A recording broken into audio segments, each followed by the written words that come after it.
அடங்கும். ஆட்டுக்குட்டியானவருடைய கல்யாணம் வந்தது. அவருடைய மனைவி தன்னை ஆயத்தம் பண்ணினாள் என்று சொல்ல கேட்டேன். சுத்தமும் பிரகாசமுமான வெள்ளிய வஸ்திரம் தரித்துக் கொள்ளும்படி அவளுக்கு அறிவிக்கப்பட்டது. அந்த வெள்ளிய வஸ்திரம் பரிசுத்தவான்களுடைய நீதிகளே. ஆமென்.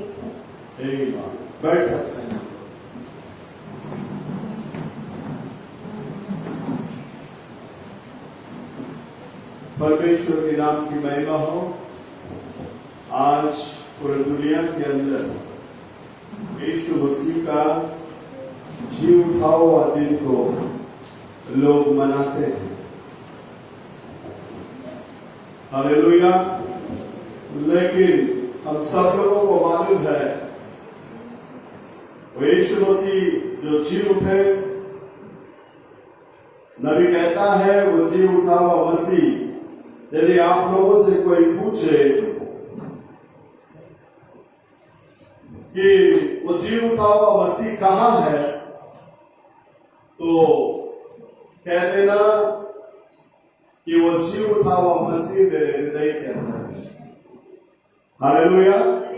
वो जी उठा हुआ मसीह किधर है? मेरे हृदय के अंदर है। हालेलुया। तो परमेश्वर के अंदर प्रिय लोगों, यहाँ जो पढ़ा गया ये वचन है, इस वचन को आधार पर लेते हुए नबी ने एक संदेश दिया है। मेमना का शादी। किसका शादी? आप लोगों से बात कर रहा हूं। किसका शादी है? मेमना का शादी। परमेश्वर के अंदर प्रिय लोगों, वही अध्याय के अंदर दूसरा और तीसरा चौथा वचन को भी पढ़ना। इसके बाद मैंने स्वर्ग में मानो बड़ी भीड़ और ऊंचे शब्द से यह कहते सुना। बड़ी भीड़ और ऊंची शब्द से ये कहते सुना। हालेलुया। हालेलुया। उद्धार और महिमा, उद्धार और महिमा और सामर्थ्य हमारे परमेश्वर ही की है। हमारे परमेश्वर का ही है। उद्धार और महिमा और सामर्थ्य किसका है? हमारा परमेश्वर का ही है। हाँ, क्योंकि उसके निर्णय सच्चे और ठीक है। और क्योंकि उसका निर्णय सच्चा है और ठीक भी है। उसने उस बड़ी वेश्या का जो अपने व्यभिचार से पृथ्वी को भ्रष्ट करती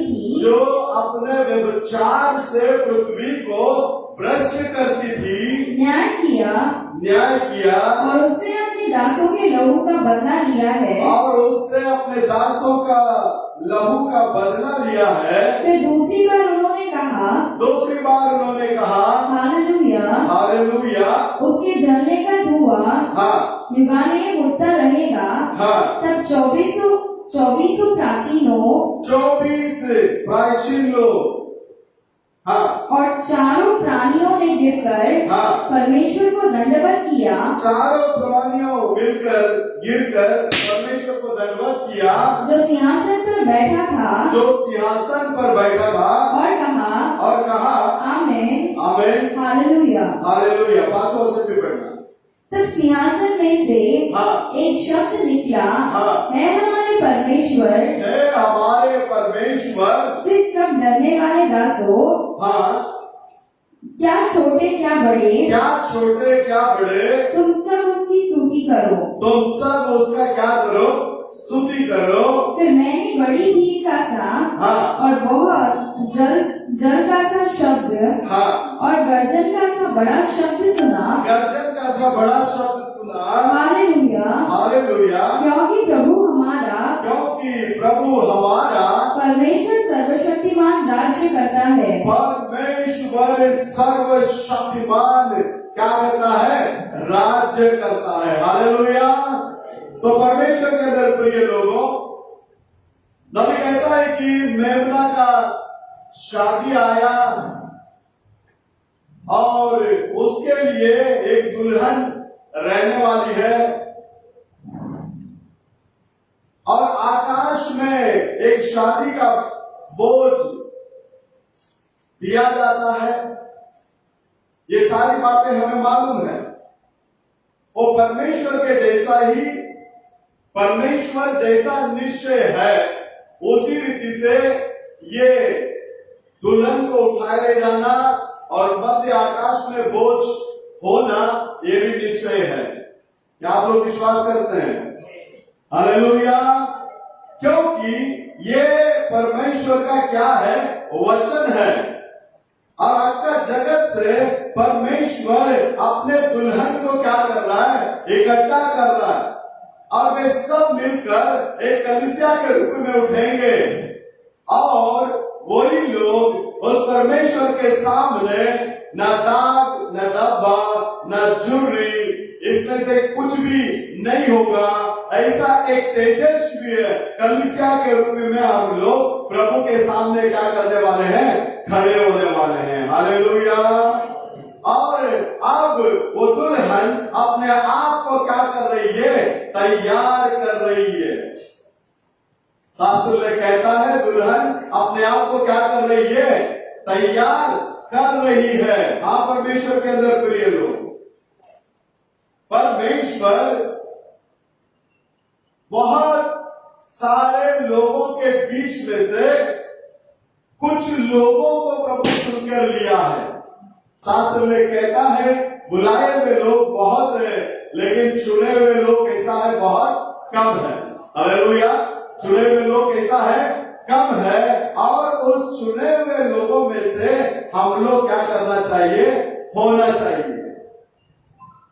बहुत लोग बोलते हैं मेरे अंदर का यदि दुष्ट आत्मा चला जाए, मैं प्रभु के लिए ये काम करूंगा, प्रभु के लिए वो काम करूंगा, ऐसे करूंगा, वैसे करूंगा। नहीं, वो तो कहते हैं ये प्रभु का दुष्ट आत्मा होने की वजह से मैं शराब पी रहा हूँ या मैं जुआ खेल रहा हूँ। ये सारे चीजों जो है, जब प्रभु इस दुष्ट आत्मा को मेरे अंदर से निकाल देंगे तो मैं उस प्रभु का क्या करूंगा? मैं सेवा करूंगा करके बोलते हैं।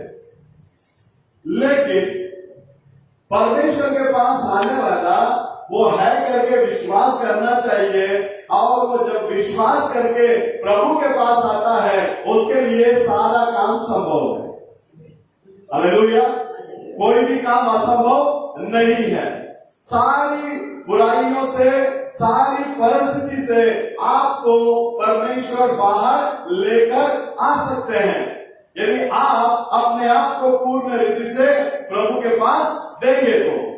देख लेना, वो आपका ऊपर सौंपा हुआ, मतलब दिया गया एक जिम्मेदारी समझ लीजिए। आप लोग यदि प्रभु के लिए कुछ करना चाहते हैं, कहता है कि जो जय पाता है, जो जय पाने वाला है, वो सारा चीजों को क्या कर लेता? हासिल कर लेता। हालेलुया। क्यों जय पाया हुआ व्यक्ति सारा चीजों को हासिल कर लेता? क्योंकि जय पाया हुआ मसीह उसके अंदर होने की वजह से परमेश्वर इस काम को क्या करता है? उसके जीवन में करता है। हालेलुया। देख लेना, उसके बाद में आप लोग पूरे मन से उन सारी बातों को छोड़कर बाहर आने के लिए तैयार रहना जरूरी है। यदि आप छोड़ने के लिए तैयार है तो प्रभु छुड़ाने के लिए तैयार है। यदि आप चंगाई पाने के लिए तैयार है, प्रभु आपको चंगा करने के लिए तैयार है। हालेलुया। तो परमेश्वर के अंदर प्रिय लोगों, दुल्हन जो है अपने आप को क्या करती है? तैयार करती है। कैसा है? धन्य है। कैसे जय पा सकता है? आप और मैं जिस यीशु मसीह के अंदर जो आत्मा रहकर सारी चीजों के ऊपर यीशु मसीह को जय पाने के लिए मदद किया, वही आत्मा आज आपके अंदर, मेरे अंदर आएगा, हम भी सारे चीजों के ऊपर जय पा सकते हैं। आमीन। सारे चीजों के ऊपर क्या कर सकते हैं? हम जय पा सकते हैं, क्योंकि आप और मैं जिस खुदा की आराधना करते हैं उस खुदा जय पाया हुआ है, वो जय पाया हुआ है। इसलिए हमको जय पाने के लिए कोई कठिन बात नहीं है। हम आसानी से जय पाकर क्या कर सकते हैं? बाहर आ सकते हैं। प्रियो,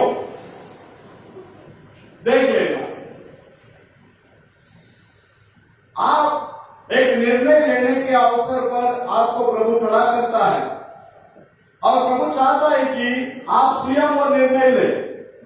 हालेलुया। जब समय आया मोआब देश में जाए या बेथलेहम में जाए, मूर्तियों को नमन करने के लिए जाए या एक ही खुदा को नमन करने के लिए जाए, और नहोमी को किस करके चली गई। निर्णय लेने का जब समय आया और वापस मूर्ति पूजा के अंदर चली गई। लेकिन रूथ मूर्ति पूजा के अंदर नहीं गई। क्या आप लोग मेरे साथ हैं?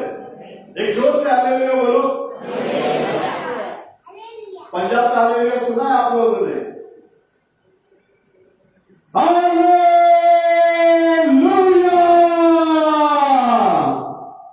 पंजाब में कैसे बोलते हालेलुया? इस रीति से बोलते। एक बार बोलो।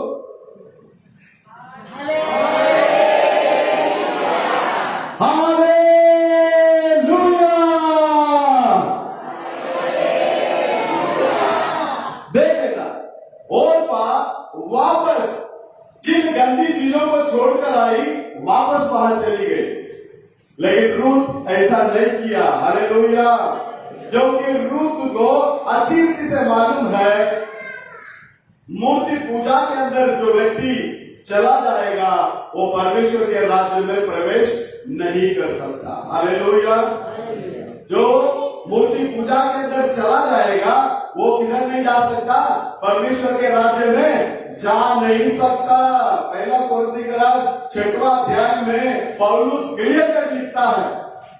तो शैतान आपके चारों ओर घूम के आपको किसी ना किसी हालात में मूर्ति पूजा के अंदर ले जाने के लिए कोशिश करेंगे।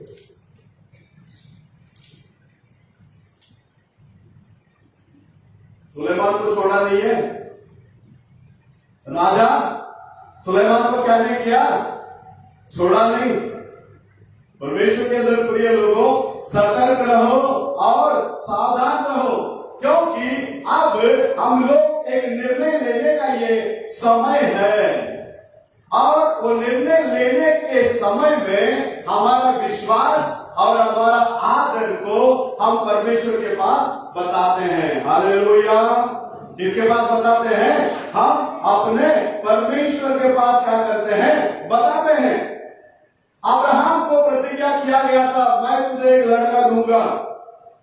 कितना साल इंतजार करना पड़ा उसको? 25। हालेलुया। 25 साल तक इंतजार किया। शास्त्र में कहता है उसका विश्वास में वो डगमगा नहीं। जितना लेट होते गया उतना ही वो विश्वास में क्या बनते गया? मजबूत होते गया। हालेलुया। आज हमारा विश्वास क्या होना चाहिए? एकदम मजबूत होना चाहिए। इस 25 साल के अंदर उसके जीवन के अंदर भला बुरा, ऊंचाई चढ़ाई, या तुम्हारा क्या बोलते हैं, ऊंचा स्थान में भी गया रहेगा और गड्ढे का स्थान में भी क्या किया रहेगा? वो गया रहेगा। लेकिन इन सारी हालातों में वो परमेश्वर का प्रतिज्ञा को क्या किया? थामे रखा। हालेलुया। परमेश्वर का प्रतिज्ञा को क्या किया उसने? थामे रखा। आज इजराइल के लोगों के लिए एक प्रतिज्ञा किया गया देश, प्रभु ने बोला दूध और मध बहने वाले देश में तुम्हें क्या करूंगा? मैं लेकर जाऊंगा। वे लोग वहां एक इंच के लिए बोलो या एक फुट के लिए बोलो, उनको क्या करना पड़ा? संघर्ष करना पड़ा। हालेलुया। उनको क्या करना पड़ा? लड़ाई लड़ना पड़ा। परमेश्वर ने जोशुआ से बात किया, तुम्हारा पैर जहां जहां जो जमीन में लगेगा वो सारे देश को मैं क्या करूंगा? तुझे दे दूंगा। हालेलुया। सारे चीजों को मैं तुम्हें क्या करूंगा? दे दूंगा। देख लेना, वो सारी चीज वहां था, वो देश वहां था और परमेश्वर उसे उन लोगों को क्या किया? दिया। लेकिन उसके लिए उन लोगों को क्या करना पड़ा? संघर्ष करना पड़ा। मसीहत की जिंदगी एक संघर्ष करने की जिंदगी है। हालेलुया। मसीहत की जिंदगी बोलने से दिन प्रतिदिन तुम्हारा क्या है? लड़ाई है। एकदम लग्जरी लाइफ नहीं है मसीहत की जिंदगी। परमेश्वर के अंदर प्रिय लोगों, नबी कहता है कि वैसे ही तुम्हारा चंगाई पाने के विषय में भी आप लोग उसे धैर्य के साथ यदि उसको पाएंगे तो आपको चंगा करने के लिए प्रभु के पास आज भी सामर्थ्य है। आमीन। उसका सामर्थ्य कभी कम हुआ नहीं है। आज भी वो प्रभु के पास क्या है? सामर्थ्य है। लेकिन उस मार्ग में आपको संघर्ष करना पड़ेगा, लड़ाई लड़ना पड़ेगा। परमेश्वर आप लोगों को उद्धार करने के लिए हम लोग अचंबा करने लायक अनुग्रह को प्रभु अपने पास रखा है और वो प्रभु उस काम को क्या करेगा? करेगा। लेकिन आप लोग अपने मार्ग में प्रत्येक स्टेप में आपको क्या करना पड़ेगा? संघर्ष, लड़ाई करना पड़ेगा। आप परमेश्वर के अंदर प्रिय लोग, हम लोग एक दिन में इस संसार को राज करने वाले हैं। यदि उस राज करने की उस 1000 साल के राजभाग में यदि हमें जाना है तो अभी हम लोगों को लड़ाई क्या करना है? लड़ना है दिन प्रतिदिन। इसलिए दुल्हन अपने आप को तैयार करना जरूरी है। परमेश्वर के अंदर प्रिय लोगों, और हमारी दौड़ जो है बहुत तेजी से नहीं है। हम धीरे से दौड़ रहे हैं लेकिन सही दौड़ रहे हैं। हालेलुया। बहुत सारे लोग बहुत तेजी से दौड़कर इधर उधर पटरी साइड अप हो गया, लेकिन प्रभु की दया है, प्रभु की बहुत बड़ी अनुग्रह है, हम लोग बराबर ट्रैक पकड़कर क्या कर रहे हैं? चल रहे हैं।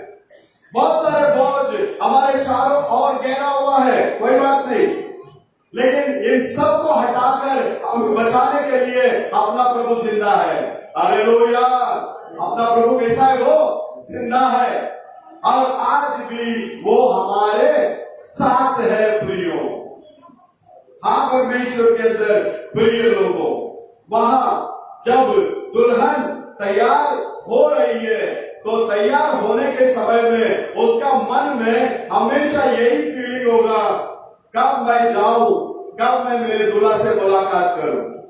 जैसा एक लड़का लड़की का बातचीत होता है, बातचीत होने के बाद उनको पता चलता है उनका शादी होने वाला है, तो उनके मन में ऐसा एक खुशी और आनंद से भरा हुआ रहता है, कब मैं जाऊं, उनसे मिलूं और उनसे बातें करूं।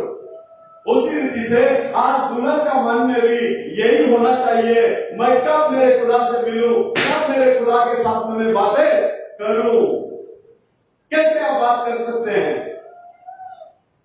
आप कैसे बात कर सकते हैं? शास्त्र लेख के अनुसार एक व्यक्ति प्रभु से बात करना बोलने से वो प्रार्थना के जरिए प्रभु से क्या कर सकता है? बातें कर सकता है। हालेलुया। अपने हृदय की सारी बातों को आप अपने पति के पास क्या कर सकते हैं? बता सकते हैं। हाँ परमेश्वर के अंदर प्रिय लोग, आप अपने पति के साथ में दिन प्रतिदिन बातें करने वाले होना चाहिए। दानियल दिन में 3 बार बातें करता था, लेकिन अंत में आने के समय में पहले सब कलीसिया का दूत पौलुस लिखने के टाइम लिखता है, निरंतर प्रार्थना करो।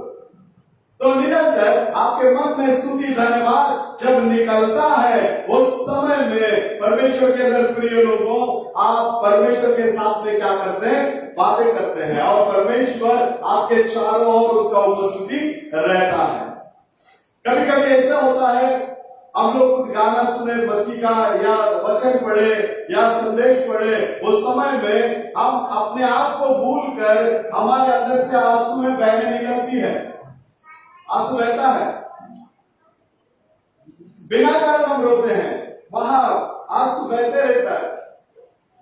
मैं भी इस अनुभव के अंदर बहुत बार गया। इस अनुभव के अंदर बहुत बार जाने की वजह से परमेश्वर का दास अंतिम समय का संदेशा का किताब पढ़ने के समय में लिखता है, किसी भी क्योंकि मनुष्य को पहला चेतावनी दिए बिना उसको न्याय के अंदर नहीं लाता है, संदेश के अंदर। वो बोलता है इस तरह का अनुभव जब आता है तो समझ लेना परमेश्वर का उपस्थिति आपके चारों ओर है। Hallelujah, hallelujah. क्योंकि हमारा प्रभु जिंदा है और वो जीवित परमेश्वर है।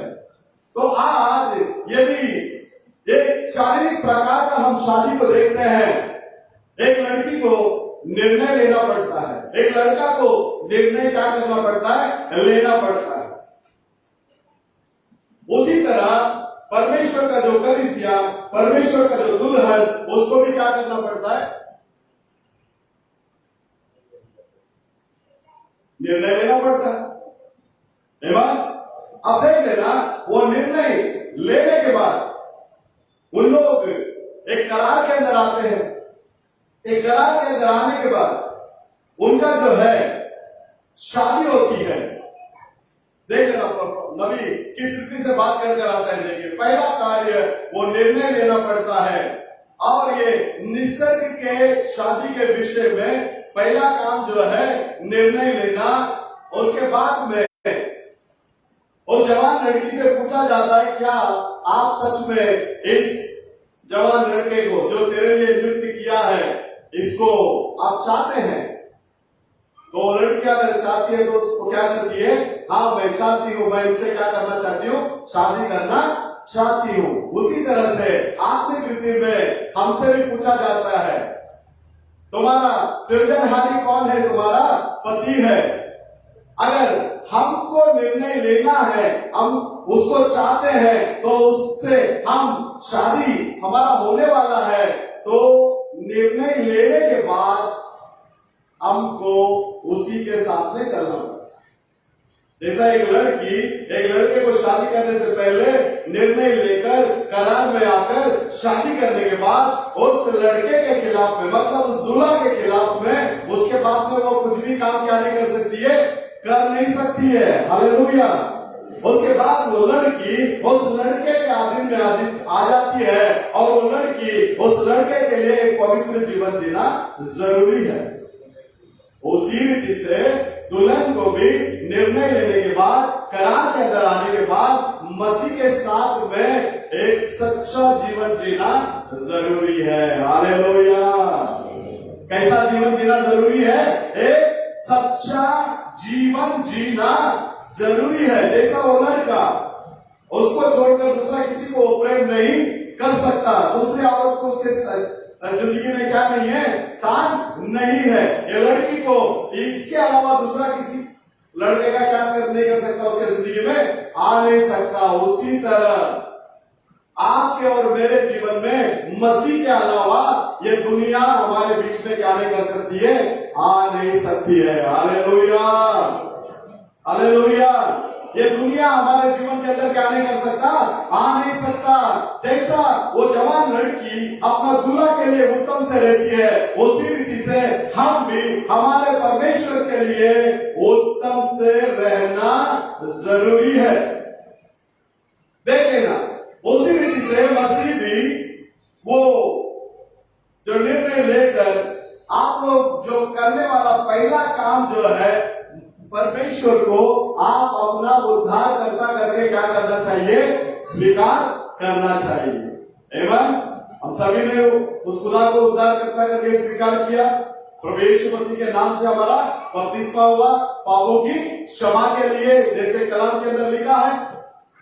अब उसके बाद में कहता है कि आप उसी का सेवा करना चाहिए।